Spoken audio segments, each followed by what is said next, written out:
Jeg kom nogle gange til at sidde og tænke på, jamen, jeg er ikke alene om det her, men at jeg ofte skulle tage mine børn i forsvar. Undskylde for deres vegne over, at de var havnet i det, og ikke møde forståelse. Altså, jeg mødte jo tit og ofte fra andre mennesker den der anklagenhed omkring, jamen, hvad er det, du har gjort, ikke har gjort rigtigt. Og i min verden mente jeg, at jeg har givet dem alt. De har fået al den kærlighed, de har fået al den opmærksomhed, de har fået al den opbakning, de har skulle haft, og som de har krævet som børn. Og hvad der er gået galt, jamen jeg tænker, at det er miljø, det er arvelige gener, og jeg tror, at det er noget med, hvad er det for nogle mennesker, du kommer til at omgås på det tidspunkt. Og så har de ikke haft ryggrad. De har simpelthen ikke haft en ryggrad, der har kunnet gøre, at de har kunnet holde sig fra det. Så jeg har aldrig følt den skyld. Jeg har aldrig kunne tage den på mig og sige, at det her det er mit ansvar, at de er havnet der. Fordi det mener jeg ikke, at det er. Jeg mener, at jeg kan sige mig fuldstændig fri for, at jeg har været ansvarlig for det. Hvis jeg havde været forberedt på en anden måde på, at de havde problemer, at de havde nogle ting, som de ikke selv magtede, hvis de havde været åbne og ærlige over for det, så kunne jeg have følt en skyldfølelse.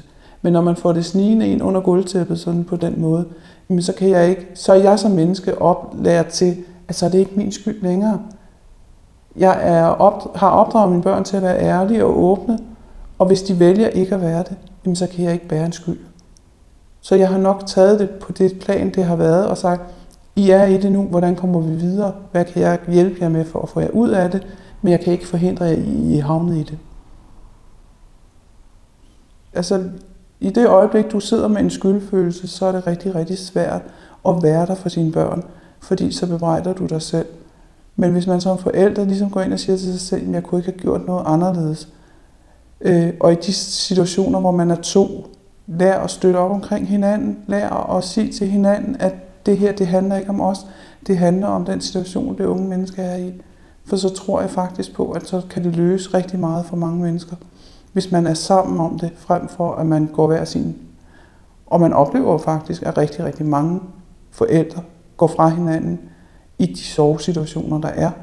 Fordi man ligesom ikke kan være åbne omkring det. Fordi det ligesom går ind og rører ved noget, at hvorfor har jeg ikke kunne sætte nogle grænser for mit barn. Og i bund og grund handler det ikke om grænser. Det handler om den måde, man er på som menneske, og det handler om de ting og udfordringer, som de unge mennesker de bliver jo sat over for. Og de tager nogle valg, som vi som forældre ikke synes er okay, men som de ikke kan se sig ud af på andre måder i den situation, de står i.